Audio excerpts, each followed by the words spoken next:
First things first, host. So let's talk about this. Barkley and Shaq were both tough on Anthony Davis, and I was saying earlier today, Nick, is that Kawhi Leonard feels like a 1, but he doesn't elevate others. He's nonverbal. He's not available. He's just the world's best 2. I really believe there's a handful of 1s. I always thought Carmelo Anthony, your number 1 has to be your most physically available. They have to play both ends of the floor in their prime. They have to be committed in the weight room. They have to send messaging to the rest of the locker room. And I look at AD, is it fair to say he may be physically a 1, but he's really a 2? Well, stylistically, and his approach has been a 2 his whole career. I mean, and by the way, he won a championship as a 2, 15 months ago. So that can be a successful model if LeBron is still at the level LeBron's been at for 11, 12 years, which is, one of the 3 best players in the league at worst. I heard your opening rant. I don't think what you're describing is a massive concern for the Lakers this year. It's a big concern for the Lakers in years moving forward, because I don't know if anyone's noticed, LeBron in his last 5 games, he's averaging 34 a game on high efficiency. He looks really, really good as always. And we know LeBron plus AD can be good enough to win the title. The question is, when LeBron either retires or leaves or ages, is still with the Lakers but is, no longer one of the dominant players in the game, can AD take over? And I understand the frustration from Chuck and from Shaq. I watched the show last night as well. It also should be noted, last year, which was the worst year of AD's career other than his rookie season, he was 21-7. This year, he is 24-10. So he is giving you pretty high-level production. I think they want him, though, to be 28-12 with a couple of blocks. He hasn't elevated to that level, and he is the age where you should. He's 28 years old. We saw Giannis just turned 27. The ages 26, 27, 28 typically are the absolute apex production years for NBA superstars. And for Anthony Davis, the age 27 season was disappointment, and the age 28 season has been okay so far. But I do think maybe people are being a little too harsh, and I want to see, because he still does have LeBron, so he doesn't have to be the number 1. I think people would just like him to have that mentality a little more often.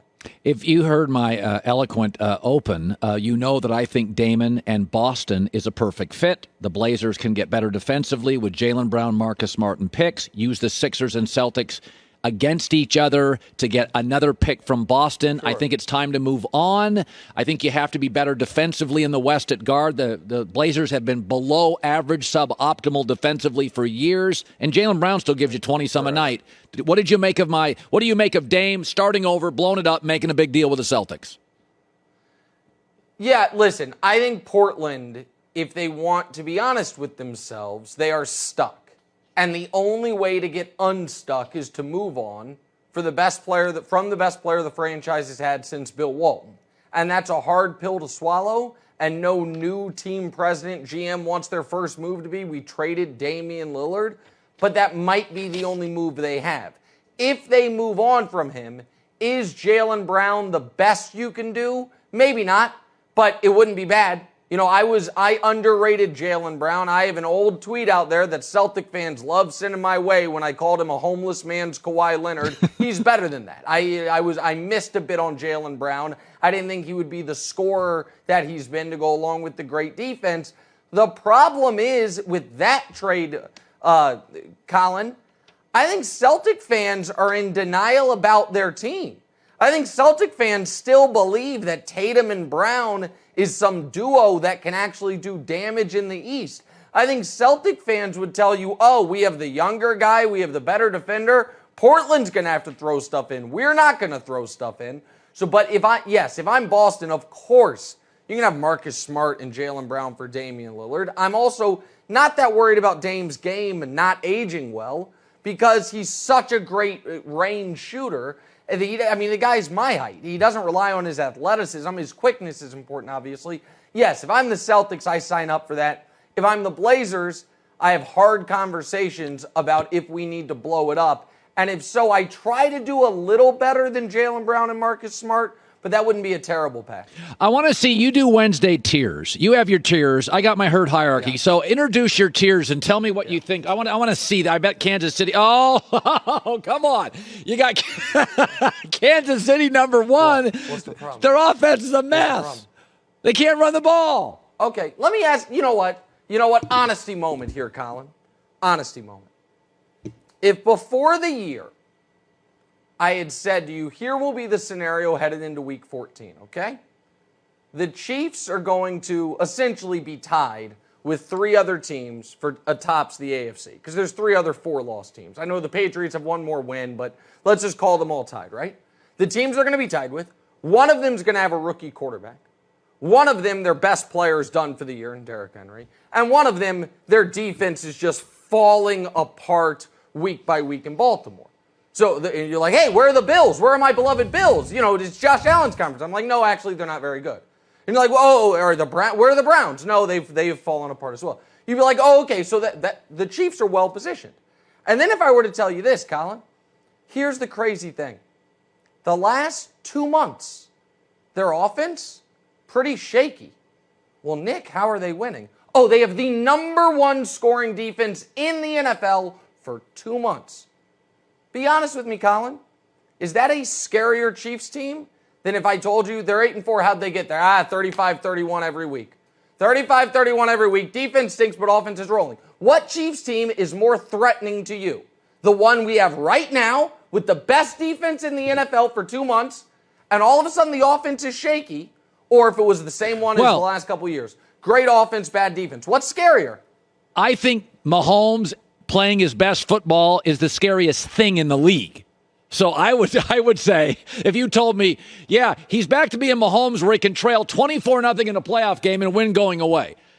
Saying their defense is good, I'm like, all right, it's nice to have a good defense, but it's an offensive league. I think they got to get their offense right. I'm just curious. I didn't see the herd hierarchy because I don't want to pollute, I don't want to have the tiers polluted with your takes. I only watch it afterwards, so I haven't gotten to it yet. Do you have the Patriots ahead of the Chiefs? I'm just curious. I think I do. One spot, yeah. One neck and neck. Okay, so the Patriots can win. The Patriots are allowed to win ugly with defense. Well, the Patriots, by the way, this week scored fewer points and allowed more points. No, the Chiefs. They played in the nor'easter. The reason I have the New England Patriots above them is they have, and I think it's important in January, they have a running game. If Kansas City actually was running the football really well, I wouldn't worry much about their offense. They'd figure it out. I worry when you don't run and Mahomes appears broken. Then I worry because I don't know what they do well. Oh, Mahomes is broken. Well, look, kind of. Oh, nobody on the internet clipped that and throw back in Colin's face. But I just want to make it clear. The concern with the Kansas City Chiefs, the official Colin Cowherd position is, don't trust their passing game enough. Okay, Mahomes is broken. See, because here's what I think. And listen, I'm just a foolish fan from the Midwest.